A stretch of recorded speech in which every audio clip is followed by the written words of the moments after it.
بسم الله الرحمن الرحيم अल्लाह जे नाले सां शुरू जेको निहायत मेहरबान बाझारो आहे। अलिफ लाम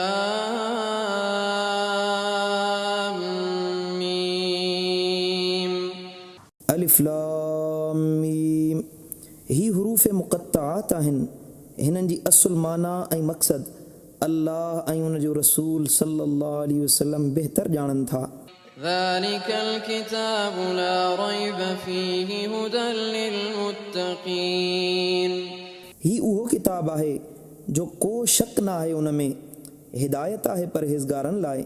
الذين يؤمنون بالغيب ويقيمون الصلاة ومما رزقناهم ينفقون उहे यानी परहेज़गार माण्हू जेके ॻुझ ते ईमान आणनि था ऐं निमाज़ क़ाइमु रखनि था ऐं जेकी असांखे रिज़िक़ ॾिनो आहे उन मां ख़र्च कनि था।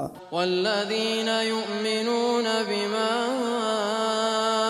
أنزل إليك وما أنزل من قبلك وبالآخرة هم يوقنون ऐं जेकी ईमान आणनि था उन क़ुर ते जेको तो ते नाज़िल कयो वियो आहे ऐं उन कलाम इलाही ते जेको तोखां अॻु नाज़िल कयो वियो हुयो ऐं उहे आख़िरत ते यकीन रखनि था।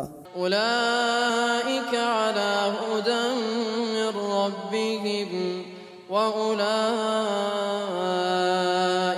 هم المفلحون उहे पंहिंजे पालनहार जे तरफ़ां हिदायत ते आहिनि ऐं उहे ई कामयाब आहिनि। إن الذين كفروا سواء عليهم أأنذرتهم أم لم تنذرهم لا يؤمنون बेशक उहे माण्हू जे कुफ़र इख़्तियार करे चुका उन्हनि लाइ हिकु जहिड़ो आहे जो तूं उन्हनि खे ॾेजारी या न ॾेजारी उहे ईमान कोन आणींदा। ختم الله على قلوبهم وعلى سمعهم وعلى أبصارهم غشاوة ولهم عذاب عظيم अल्लाह मोहर हई आहे उन्हनि जे दिलुनि ते ऐं उन्हनि जे कननि ते ऐं उन्हनि जी अखियुनि ते पर्दा पियल आहिनि ऐं उन्हनि लाइ तमामु वॾो अज़ाब आहे।